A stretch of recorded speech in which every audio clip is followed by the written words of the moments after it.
Hi అండి, నమస్తే. Welcome to Shiva Sai Ramadevi. నేను మీ రమాదేవి. ఈరోజు అయితే ఒక మంచి వీడియో తీసుకొచ్చేసేసానండి. ఈ వీడియో నిన్న శుక్రవారం లక్ష్మీదేవికి పూజ ఎలా చేసుకున్నానని చూపిపోతున్నాను. అయితే శుక్రవారం అయితే అందరూ చేసుకునే పూజా విధానమే అమ్మవారికి. అయితే నేను కూడా పూజ చేసుకొని తర్వాత ఏ పనులు చేసుకున్నాను అనేది చూపిపోతున్నాను. అయితే ముందుగా నా ఛానల్లోకి ఎవరైనా కొత్తగా వచ్చి ఉంటే ఛానల్ సబ్స్క్రైబ్ చేసుకోండి. పక్కనే ఉన్న బెల్ సింబల్ కొడితే నేను పెట్టే ప్రతి ఒక్క వీడియో మీకు నోటిఫికేషన్ అవుద్దండి. మా వీడియోలు కూడా బాగుంటాయి, తప్పకుండా చూడండి. ఓకేనండి. ఇప్పుడైతే మనం పూజ చేసుకునే కాడ చక్కగా పీట పెట్టుకొని ఆ పీట మీద ఒక ఎర్రటి క్లాత్ పరుచుకొని, ఎర్రటి క్లాత్ అంటే అమ్మవారికి ఎరుపు అంటే చాలా ఇష్టం కాబట్టి, తర్వాత ఒక పిడికిడి బియ్యం పోసుకొని బియ్యం మీద కుంకుమ పసుపు కొంచెం వేసుకొని ఇప్పుడు అమ్మవారి ఫోటోకి చక్కగా గంధం కుంకుమతో మాల కూడా పెట్టుకున్నానండి. చూడండి అమ్మవారు ఎంత అందంగా ఉందో. ఈ అమ్మవారి ఫోటోని ఈ బియ్యం మీద పెట్టుకోవాలి. ఇప్పుడు అమ్మవారికి నేను మన సిటీకి వెళ్ళినప్పుడు ఈ హారం కొనుక్కొచ్చానండి. బాగుంది ఈ దండ.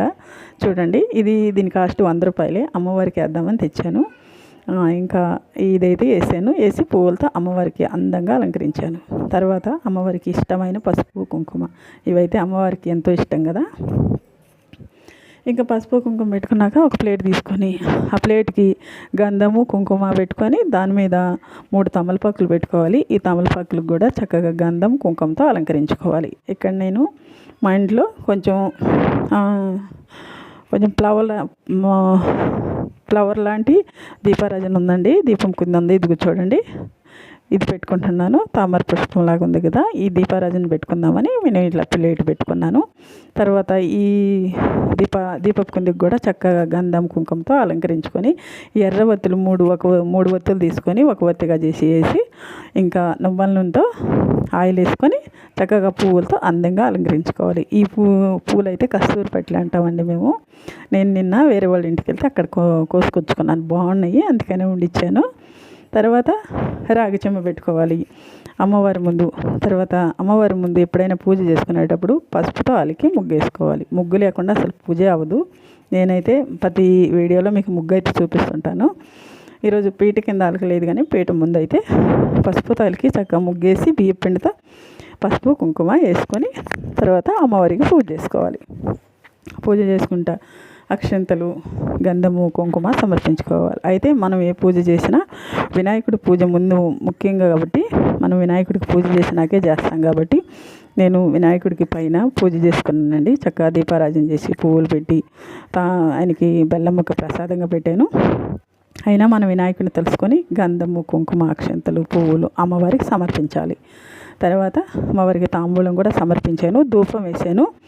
అయితే నేను ఇక్కడ అష్టోత్తరానికి చిట్టి గాజులు గోమతి చక్రాలు లక్ష్మీ గవ్వలతో అష్టోత్తరం చేసుకుంటున్నాను. ఇంకా అమ్మవారికి ఇష్టమైన మూల మంత్రం ఉంది కదండి, అదే శ్రీమాత్రే నమః, అదే ఆ మంత్రాన్ని చదువుకుంటూ నేను పూజ చేసుకుంటున్నాను.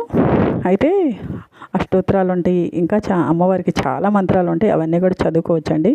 నేనైతే శ్రీమాత్రే నమః శ్రీమాత్రే నమః ఈ మంత్రాన్ని మేము రోజు 4000 సార్లు జపం కూడా చేస్తున్నాము. నేను అదే మంత్రాన్ని తలుచుకుంటూ అమ్మవారికి చిట్టి గాజులతో పూజ చేసుకుంటున్నాను.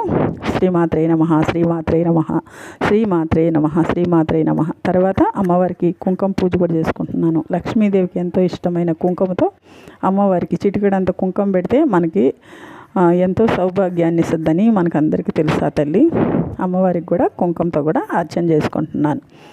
ఓం శ్రీమాత్రే నమః శ్రీమాత్రే నమః శ్రీమాత్రే నమః శ్రీమాత్రే నమః శ్రీమాత్రే నమః అనే మంత్రాన్ని చెప్పాను కదండి. మేము రోజుకి 4000 సార్లు 40 మాలలు జపం కూడా చేస్తున్నాము. ఇంకా బెల్లం ముక్క ప్రసాదంగా పెట్టి అమ్మవారికి కర్పూర ఆరతి ఇచ్చుకోవాలి. ఆరతి ఇచ్చి అమ్మవారికి ఇచ్చి మనం కూడా తీసుకోవాలి. ఇంకా ఈరోజు పూజా విధానం అయితే ఇదేనండి. నేను అమ్మవారికి హారతి ఇస్తున్నాను కదా, హారతి అమ్మవారికి ఇచ్చి నేను కూడా తీసుకున్నాను. మనం అక్షంతలు తీసుకొని కొంచెం అమ్మవారి పాదాల ముందు వేసి ఇంకా మనం ఏదైనా మొక్కుకోవాలంటే ఇంకా చేసుకొని అమ్మవారికి మొక్కుకోవాలి. ఇదేనండి ఈరోజు వీడియో. మీకు అందరికీ నచ్చద్దు అనుకుంటున్నాను. నచ్చితే తప్పకుండా సబ్స్క్రైబ్ చేసుకొని కామెంట్ కూడా చేయండి నా పూజా విధానం అంతా ఎలా ఉందో. నేనైతే ఈరోజు ఇలా చేసుకున్నాను. శుక్రవారం చాలా బాగుంది. మా మనవరాళ్ళు కూడా పక్కన పూజ చేస్తున్నారు. ఇంకా ఇదేనండి ఈరోజు పూజ అయితే. తర్వాత నేను వంట చేసుకుంటున్నాను. మధ్యాహ్నం గోంగూర పచ్చడి, చిక్కుడుకాయ ఫ్రై చేసుకుంటున్నాను. ఇక్కడైతే మేము గోంగూర పచ్చడి రోటి పచ్చడిగా చేసుకుంటాము. అయితే నాకు అక్కడ ఎండుమిరపకాయలు లేవు పచ్చడి చేసే సమయానికి, అందుకని నేను పచ్చిమిర్చితో రోటి పచ్చడి చేస్తున్నాను. ఇది ఎండుమిరపకాయలతో కూడా చేసుకోవచ్చు. గోంగూర చక్కగా నీళ్ళల్లో నుంచి దేవేసి శుభ్రం కడిగేసేసి గోంగూర పచ్చిమిర్చి వేసి ఉడికించుకోవాలి. ఒక టీ గ్లాసు వాటర్ వేసి ఉడికించేసుకుంటే ఉడికిపోద్దండి. ఇది ఉడికింది.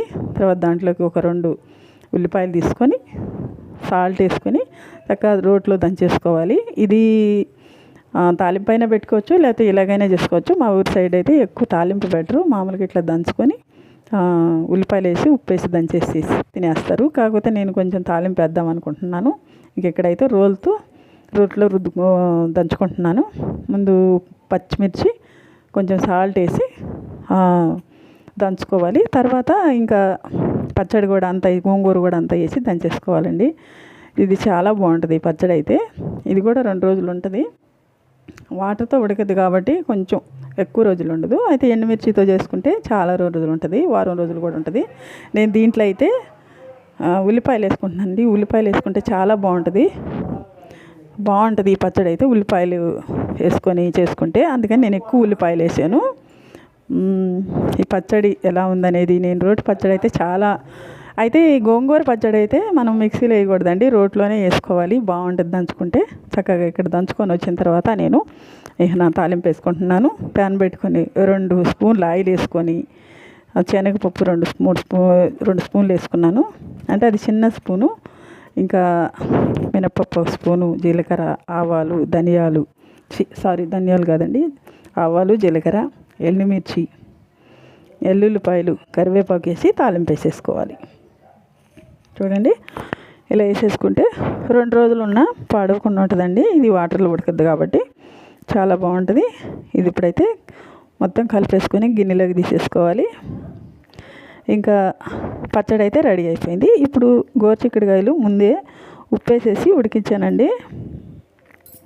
ఉడికించిన ఈ గోరుచిక్కుడుకాయలు మనం గట్టిగా ఇట్లా పిండేసుకుంటే వాటర్ అన్నీ పోతాయి. అయితే దీంట్లో ఉన్న మళ్ళీ వాటర్ పిండేసేస్తే దీంట్లో ఉన్నవన్నీ మంచి పోషక విలువలన్నీ పోతాయి అనుకుంటారేమో. మా ఊరు అయితే ఇట్లా చేస్తారండి. నేను ఊర్లో చేసినట్టే చేస్తాను, కొత్తగా ఏం చేయట్లేదు. అయితే దీంట్లో చిన్న రోలు తీసుకొని 2 పుట్నాల పప్పు వేసి ఎల్లుల్లిపాయలు వేసి దంచి ఆ పొడి తీసి పక్కన పెట్టుకున్నాను. ఇప్పుడు బాండ్లు పెట్టుకొని 2 స్పూన్ల ఆయిల్ వేసుకొని దీంట్లో కూడా 2 స్పూన్లు శనగపప్పు, 1 స్పూను మినపప్పు, జీలకర్ర, ఆవాలు వేసుకొని బాగా ఫ్రై చేసుకోవాలి. ఫ్రై చేసుకొని తర్వాత కరివేపాకు కూడా వేసుకొని ఎల్లుల్లిపాయలు కూడా 4-5 వేసుకొని ఫ్రై చేసుకోవాలి. ఇప్పుడు చిక్కుడుకాయలు పిండి పెట్టాను కదా ముందే, ఈ చిక్కుడుకాయలు కూడా వేసేసుకొని బాగా ఫ్రై చేసుకొని తర్వాత ఒక 1/2 టీ స్పూన్ పసుపు, 1 స్పూన్ కారం, ఇంకా నేనైతే తయారు చేసుకున్నాను కదండి పుట్నాల పొడి పప్పు, అది కూడా వేసేసుకొని కలిపేసుకోవాలి. అన్నీ కలిపేసుకొని కొంచెం కలిపేసి కొత్తిమీర వేసుకోవాలనుకుంటే వేసుకోవచ్చు, లేకపోతే మేము వేయం కాబట్టి వేయలేదు నేను. ఇలా వేసుకొని చేసుకుంటే గోంగూర పచ్చడి, చిక్కుడుకాయ ఫ్రై రెడీ అయిపోయింది. ఇది చాలా బాగుంటుందండి. అన్నంలోకి బాగుంటుంది, చపాతీలకు బాగుంటుంది, దేంట్లోకైనా బాగుంటుంది. చాలా రుచిగా ఉంటుంది. ఇలా చేసుకొని చూడండి, మీకు కూడా నచ్చద్ది. మీకు అందరికీ నా వంటలు, నా పూజా విధానం కానీ నచ్చితే లైక్ చేసి షేర్ చేసి తప్పకుండా సబ్స్క్రైబ్ చేసుకోండి. ఎలా ఉండయో ఇవన్నీ చూసి కామెంట్ కూడా చేయండి. ఓకేనండి, మరొక మంచి వీడియోతో కలుస్తాను.